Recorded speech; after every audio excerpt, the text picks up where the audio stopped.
주와 같은 신이 어디 있습니까? 주와 같은 신이 어디 있습니까? 라는 뜻의 이름을 가진 모레셋 사람 미가. 모레셋 사람 미가라는 말을 쓰는 이유는 무엇이냐 하면은 미가라는 사람의 이름이 많았어요. 우리 구약 성경에만 해도 미가라는 이름을 가진 사람이 14명이 나옵니다. 그러니까 그 미가라는 이름을 가진 많은 사람들 가운데서 어디 사람? 모레셋 사람. 예수라는 이름이 많이 있었는데 그 사람들 가운데 바로 우리가 믿는 예수님은 어디 예수님? 나사렛 예수님. 그렇게 하듯이 모레셋 사람 이 미가라는 사람은 BC 740년에서 687년까지 무려 53년간 남쪽 유다에서 활동한 선지자가 바로 이 미가 선지자입니다. 미가 선지자가 활동하던 시대에 남쪽 유다에는 아주 유명한 영적 거장이 한 분 계셨습니다. 그분이 이사야 선지자입니다. 그리고 북쪽 이스라엘에는 호세아와 아모스 선지자가 활동하던 그 시대에 바로 이 미가라는 선지자가 활동을 했습니다. 그런데 그 당시에 이사야라는 선지가 워낙 유명한 선지자여서 미가라는 사람은 잘 드러나지 아니했고, 사람들은 미가를 미가라고 부르지 않고 제2의 이사야라고 부를 정도로 그 이사야 선지자가 굉장히 유명한 선지자였습니다. 그런데 이 미가는 이사야의 그림자에 가리워졌지만 그 가리워진 상태에도 자신의 사명을 충실히 감당했다는 사실입니다. 그가 사역하던 그 당시의 상황을 좀 보면 외적으로는 상비군과 용병으로 무장된 군사 대국 아수르가 있었습니다. 특별히 이 아수르는 그 상비군들은 자국 젊은이들로 무장한 병사들이었고, 용병은 주변 국가에서 모집한 병사들이었습니다. 그래서 이 상비군과 용병을 유지하기 위해서 이 아수르라는 나라는 그 막강한 군사력을 동원해서 주변의 약소 국가들을 침략하여 그 약소 국가로부터 조공을 받는 이런 나라였습니다. 만약에 주변 약소 국가가 조공을 바치지 않으면 무자비하게 응징을 하는 아주 포악한 이 나라가 아수르였습니다. 그런데 미가 선지자가 예언한 BC 740년 그때에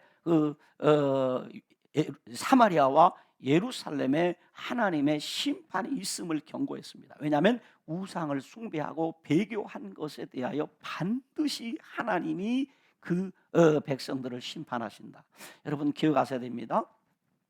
우리가 일반적 도덕적으로 죄 지은 것도 하나님 앞에 아름답지 못하고 하나님이 기뻐하지 아니하시지만, 하나님이 가장 싫어하는 죄는 영적 죄입니다. 우상 숭배입니다. 우상 숭배하면 그 자손 3, 4대를 하나님이 멸하시겠다 그랬어요. 굉장히 하나님이 싫어하는 거죠. 그런데 이 사마리아 백성들, 북쪽 이스라엘이죠, 남쪽 예루살렘 유다 백성들이죠, 우상을 숭배하는 것에 대해서, 그들의 배교와 이 우상 숭배에 대해서 하나님이 반드시 심판하신다 라고 이 미가 선지자가 예언을 했는데, 정확히 18년 후 BC 722년에 북쪽 이스라엘의 마지막 왕 호세아가 아수르의 조공을 잘 바치고 있다가 이 조공을 바치기가 싫은 겁니다. 그래서 애국과 동맹을 맺고 아수르의 조공을 바치지 않겠다 이리 한 것입니다. 그러자 아수르의 살만에셀 왕이 군사들을 이끌고 와서 사마리아 성을 완전 포위하여 모든 보급로를 차단해버린 것입니다. 그러자 3년 동안이나 사마리아 성을 차단해버리니까 사마리아 성 사람들이 도저히 살 수가 없었던 것입니다.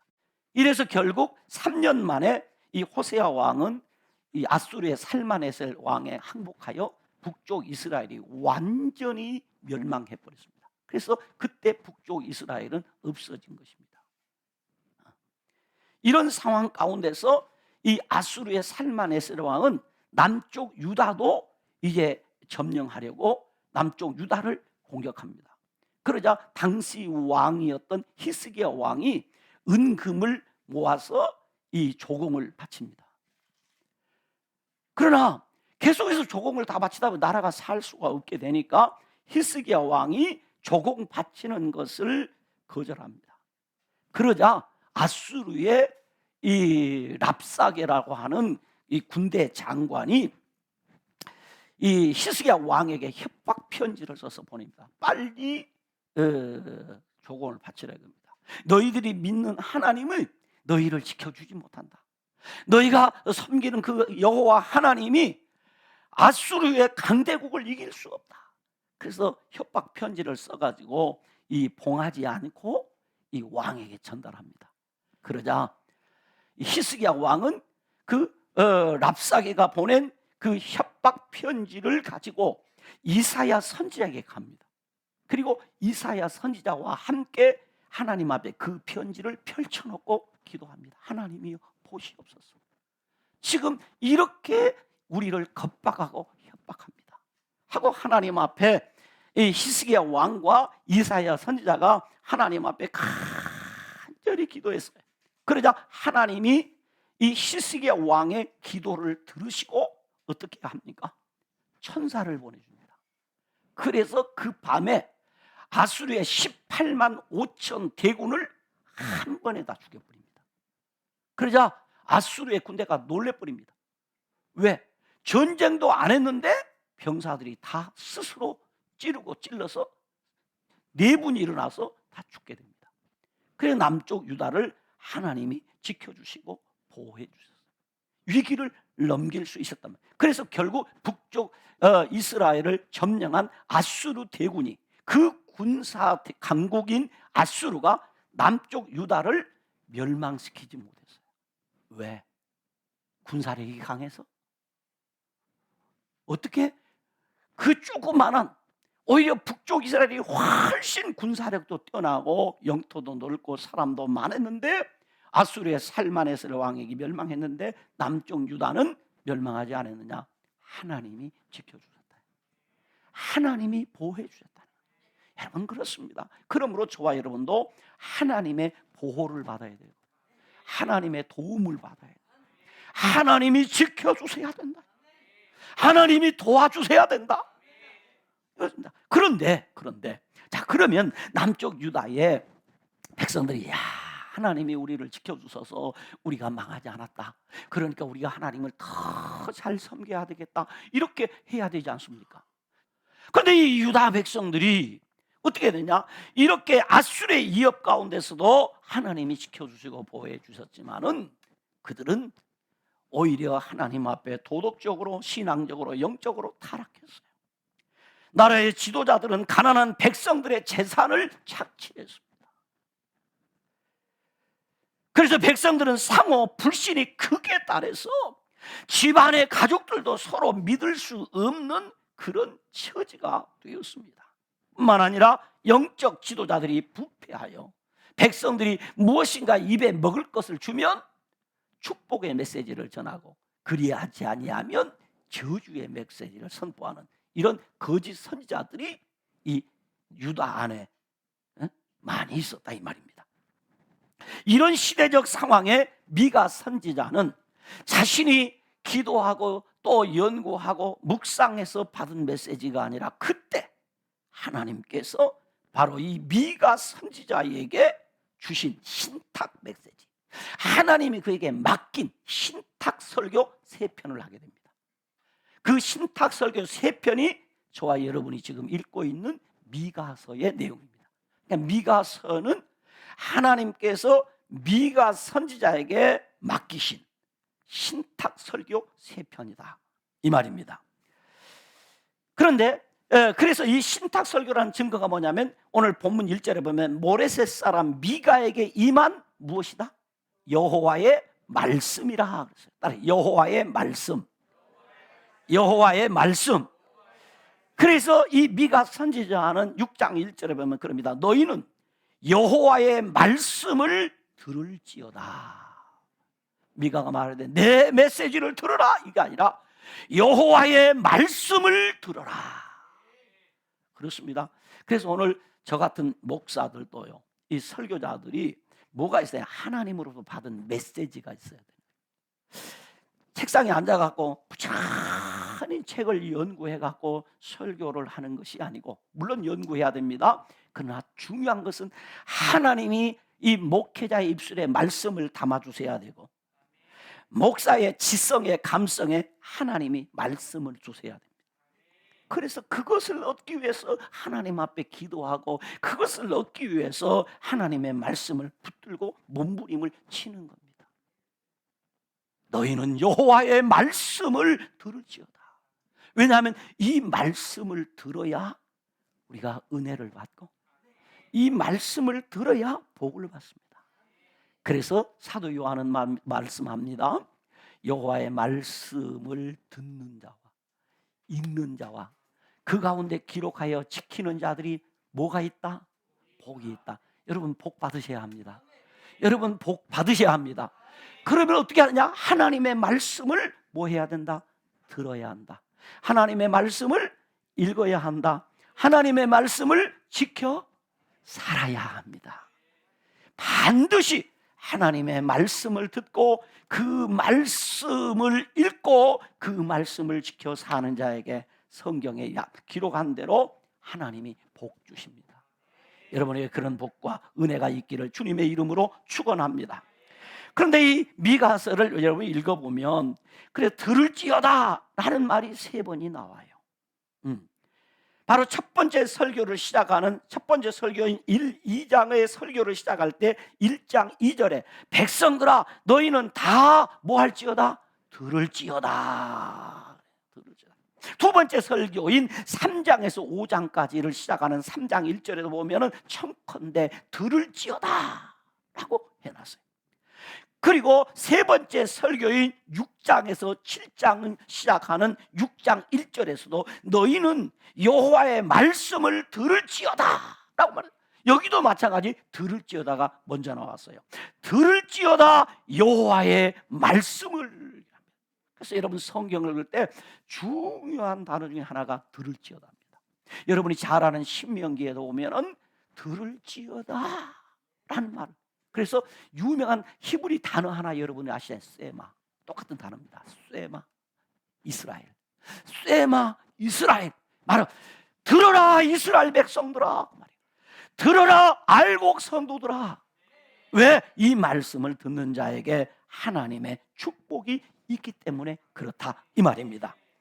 그래서 이 미가서를 자세히 읽어보면 이 설교는 아주 세 편 다 비슷한 구조와 내용으로 되어 있어요. 첫째는 죄에 대한 책망입니다. 그리고 두 번째는 구원에 대한 하나님의 약속이 기록되어 있어요. 그러므로 이 짧은 미가서를 통해서 미가가 만난 하나님은 어떤 하나님인가를 오늘 살펴보고, 미가가 만난 하나님을 저와 여러분도 만나기를 원합니다. 그렇다면 첫 번째 미가 선지자가 만난 하나님은 어떤 하나님이냐? 말씀하시는 하나님입니다. 따라서 말씀하시는 하나님. 말씀하시는 하나님. 본문 1절에 모레셋 사람 미가에게 임한 여호와의 말씀 곧 사마리아와 예루살렘에 관한 묵시라라고 했어요. 이 말씀은 미가가 증거하는 말씀은 하나님의 말씀이다. 곧 신적 기원을 가진 하나님의 말씀이라는 것입니다. 미가가 연구하거나 공부한 것도 아니고 묵상하거나 생각한 것도 아니고 말씀하시는 하나님의 말씀입니다. 그러니까 미가는 이 말씀하시는 하나님을 만나서 그 말씀하시는 하나님의 말씀을 받았다 이 말입니다. 그래서 성경은 말합니다. 오늘 여호와의 묵시라. 이 묵시란 말은요, 묵시란 말은 어떤 의미가 있냐면 청각적인 의미보다는요 시각적 의미가 강조된 표현이에요. 무슨 얘기냐? 단순히 청각적으로 듣기만 한 것이 아니라 눈으로 보았다는 것입니다. 말씀하시는 하나님을 보았다. 욥기서 42장 5절에 보면 이런 고백을 합니다. 내가 죽게 대하여 귀로만 듣기만 하였사오나 이제는 눈으로 주를 배웠나이다. 이 말은 무슨 말이냐면 내가 하나님을 만났습니다. 목사님이 설교 시간에 하나님이 이런 분입니다 라고 이야기하는 하나님이 아니라 내가 하나님을 만나야 돼. 할렐루야. 야, 은혜 받았대. 야, 말씀 들으면 은혜 받는데 아니고 내가 말씀 듣는 중에 은혜를 받아야 합니다. 바로 미가 선지자는 말씀하시는 하나님을 뭐 했다? 만났다, 그 말이에요. 그러므로 복 있는 사람은 오직 여호와의 율법을 즐거워하여 그 율법을 주야로 묵상하는도다. 이 묵상한다는 말, 이 묵상한다, 여러분 성경에도 아마 그렇게 되어 있을 겁니다. 묵상의 일자가 이랬어요. 그리고 그 일자를 밑에 찾아보면 뭐라고 하냐면 작은 소리로 읊조린다 그래놨어요. 작은 소리로 읊조린다는 말은 성경을 뭐 한다? 읽는다 이 말이에요. 그래서 하나님의 말씀을 우리가 눈으로 읽는 겁니다. 그래서 우리는 세겹줄 신앙운동을 통해서 매일 하나님의 말씀인 성경을 뭐 하고 있다? 읽고 있다. 그런 자에게 하나님이 뭘 주신다? 복을 주신다. 말씀하시는 하나님을 저와 여러분이 만나요. 그러므로 건강한 신앙생활하는 성도는 말씀하시는 하나님을 만나 교제하기 위해서 매일매일 성경을 읽어야 합니다. 성경을. 그래서 그 성경을 읽는 중에 말씀하시는 하나님을 만나는 체험이 있기를 주님의 이름으로 축원합니다. 두 번째, 미가 선지자가 만난 하나님은 경고하시는 하나님이십니다. 하박국 1장 1절에 선지자 하박국이 묵시로 받은 경고라 그랬어요. 이사야서를 보면 이사야가 무엇에 대하여 받은 경고라 라는 말씀이 10번이나 반복합니다. 그리고 말라기 1장 1절에 보면 여호와께서 말라기를 통하여 이스라엘에게 하신 경고라, 이 경고라는 말은 사전적 의미는 조심하도록 미리 주의를 준다 이런 뜻이에요. 그런데 여기 성경에서 경고란 무슨 말이냐? 죄악에 대하여 반드시 심판하시고 멸하시는 하나님의 뜻을 미리 말씀하시는 것이다. 하나님은 미리 말씀해 주신단 말이에요. 경고해 주신다.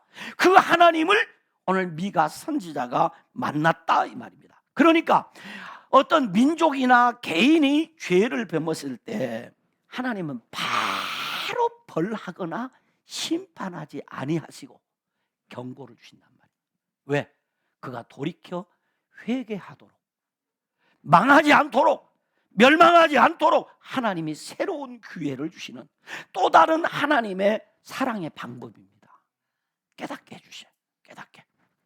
북쪽 이스라엘에게 너희가 회개하지 아니하면, 우상 숭배를 회개하지 아니하면, 배교를 회개하지 아니하면 멸망한다 이렇게 경고를 주셨는데 북쪽 이스라엘이 회개하지 않으니까 하나님이 아수르의 살만에세를 하나님의 이 몽둥이로 들고 북쪽 이스라엘을 멸했어요.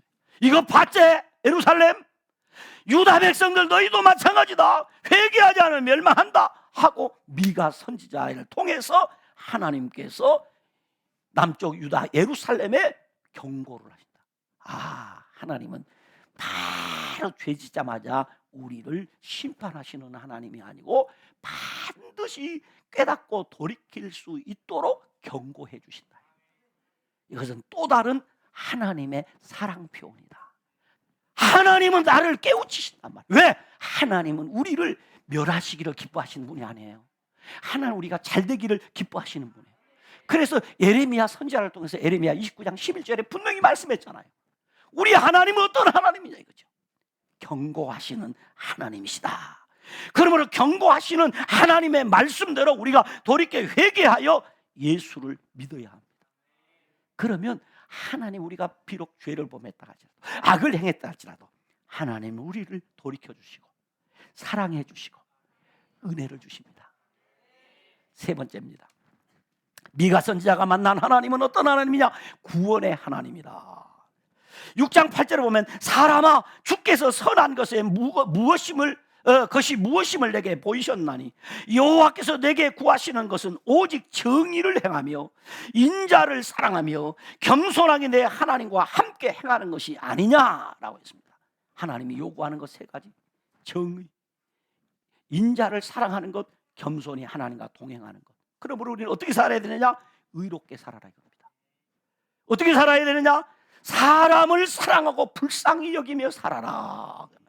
사람을 사랑하고 불쌍히 여기며 살아라. 세 번째는 겸손히 하나님과 동행하며 살아라. 한번 따라서 합시다. 의롭게 살아라. 사람을 사랑하고 불쌍히 여기라. 겸손히 하나님과 동행하라. 이것을 하나님이 원하신단 말이에요. 그러나 이 사람들은 당시 이스라엘 사람들만 아니라 오늘 사는 저와 여러분도 의롭지 못해서 불의를 행합니다. 서로 사랑하지 못하고 미워합니다. 겸손하지 못하고 교만합니다. 허물이 많습니다. 그러나 주께서 그 죄악과 그 허물을 사해 주십니다. 인애로 우리를 덮어 주십니다. 하나님이 진노보다는 오래 참아 주십니다. 그런 중에 하나님께서 아주 중요한 메시지 하나를 던집니다. 너희가 영원히 그 죄에서 용서함 받고 사유받고 너희가 그렇게 살지 못해도 하나님 앞에 나올 수 있는 유일한 길이 하나 있는데 그것이 무엇이냐? 미가서 5장 2절에 이런 얘기를 합니다. 베들레헴 에브라다야, 너는 유다 족속 중에 작을지라도 이스라엘을 다스릴 자가 네게로 나올 것이라. 그의 근본은 상고에 영원히 있느니라. 이 말씀은 BC 740년에 미가 선지자가 예언한 말씀이에요. 그러니까 당시에는 이 말이 무슨 말인지 몰랐어요. 그런데 740년이 지나고 나니까 정확히 이 미가 선지자의 예언이 이루어졌는데, 바로 이 예언은 무슨 예언이냐? 바로 메시아 탄생의 예언입니다. 앞으로 너희들에게 이 베들레헴에서 한 아기가 태어날 것인데 그를 통해서만이 너희가 용서를 받을 수 있고, 그를 통해서만이 너희가 하나님 앞에 나올 수 있고, 그를 통해서만이 너희가 구원을 받을 수 있다. 그래서 우리는 지금 그 성탄절을 기다리고 있잖아요. 그 베들레헴에 태어날 메시아를 통해서 우리를 구원하시는 하나님의 구원을 미가 선지자에게 희미하게 보여주신 거예요. 그래서 우리도 어떻게 합니까? 그 구원의 하나님이 보내주신 우리의 유일한 구원자이신 예수 그리스도를 믿습니다. 그래서 우리가 구원을 얻게 된 것입니다. 하나님의 사랑과 은총을 입은 알곡 성도 여러분, 죄에서 건져주시고 지옥에서 건져주시고 멸망에서 건져주시는 유일한 구원자는 예수뿐입니다. 오직 예수 그리스도입니다. 미가는 이 복음을 애통하는 마음으로 중고했다고 그랬습니다. 1장 8절에 보면 오늘 미가 선지자는 하나님 앞에 어떻게 지금 이 말씀을 전하, 이러므로 내가 애통하며 애곡하며 벌거벗은 몸으로 행하며 들개같이 애곡하고 타조같이 애통한다. 이 멸망의 메시지를 미가 선지자는 그냥 전할 수가 없습니다. 벌거벗은 몸으로 마치 세례 요한처럼 하나님 앞에 애곡하며 통곡하며 울면서 하나님 앞에 전했다는 얘기는 하나님 앞에 눈물로 기도하며 이 말씀을 전했다는 이야기입니다. 미가 선지자는 들깨같이 타조같이 울면서 눈물로 자신이 만난 하나님의 말씀을 증거했습니다. 여러분, 구세군의 창시자 일리안 부스 목사님께서 어려운 가운데서 이 구세군을 창설했어요. 그러자 많은 젊은이들이 이 부스 목사님을 찾아서 목사님은 어떻게 이 어려운 가운데서도 이렇게도 훌륭한 일을 하실 수 있었습니까? 라고 묻자 일리안 부스 목사님은 그들에게 이렇게 말합니다. 내 마음에는 두 개의 단어가 있다네. 첫째 단어는 울음이고 두 번째 단어는 눈물이라네. 울음과 눈물, 이것이 나를 나되게 했고, 이것이 나를 복되게 했고, 이것이 나로 하여금 이런 일을 하게 했고, 이것이 나를 복받게 했고, 이것이 나에게 은혜였다네. 울음과 눈물. 오늘 미가 선지자가 하나님을 만나고 나서 하나님 앞에 애곡하며 눈물 흘리며 그 말씀을 전했다는 이야기예요. 누구나 삶을 살다 보면 삶의 위기를 만날 수 있어요. 돈으로 안 되는 일, 누구도 도와주는 일이 없는, 도와준 사람이 없는 그런 상황. 세상 어느 병원에 가도 고칠 수 없는 병에 앓을 수가 있어요. 다 인생을 살다 보면 이런 어려운 일을 우리가 만날 수 있어요. 세상 누구도 이해할 수 없는 어려움을 당할 수 있어요. 바로 그때는 말씀하시고 경고하시며 구원하시는 하나님 앞에 울어야 합니다. 눈물로 기도해야 됩니다. 미가 선지자가 오늘 우리들에게 보여주는 그 말씀입니다. 그래서 미가 선지자를 통해서 우리에게 주시는 두 가지의 확실한 메시지. 하나님의 말씀을 들을지어다. 그리고 그 말씀을 붙들고 울을지어다. 그러면 사는 길이 있다 이겁니다. 그렇습니다. 하나님을 만난 사람은 하나님 앞에 엎드려 눈물로 기도해야 합니다. 하나님을 만난 사람은 하나님 앞에 엎드려 눈물로 기도하면 어떤 위기에서도 사는 길이 열립니다. 하나님을 만나 하나님 앞에 엎드려 눈물로 기도했던 사람이 야곱이요, 예레미야 선지자이며 한나요. 아니, 경건한 신앙의 사람들은 한결같이 하나님을 만나 하나님 앞에 엎드려 눈물로 기도하던 사람들이었습니다. 미가 선지자는 어려울 때, 위기의 때에, 흑암의 때에, 영적 암흑기에 하나님 앞에서 울어라, 울며 기도하라. 그리하면 말씀하시고 경고하시고 구원하시는 하나님이 너를 불쌍히 여겨주신다, 너를 만나주신다, 너를 도와주신다, 너를 구원해 주신다, 이렇게 말씀하고 있습니다. 그렇습니다. 하나님의 말씀을 들어야 삽니다. 그리고 하나님 앞에 눈물로 기도하면 사는 일이 있습니다. 그러므로 하나님을 만난 사람은 하나님 앞에 엎드려 눈물로 기도하는 사람입니다. 기도합니다. 하나님 아버지, 감사합니다. 고맙습니다. 오늘 미가 선지자를 통해 주신 말씀대로 우리가 하나님의 말씀을 듣겠습니다. 그리고 그 말씀을 부여잡고 어떤 상황, 어떤 위기 가운데서도 하나님 앞에 울며 또 눈물을 흘리며 기도하여 하나님의 도움을 얻고 하나님의 은혜를 받고 하나님의 복을 받는 삶을 살 수 있도록 우리를 붙들어 인도하여 주시옵소서. 예수님 이름으로 기도드리옵나이다. 아멘.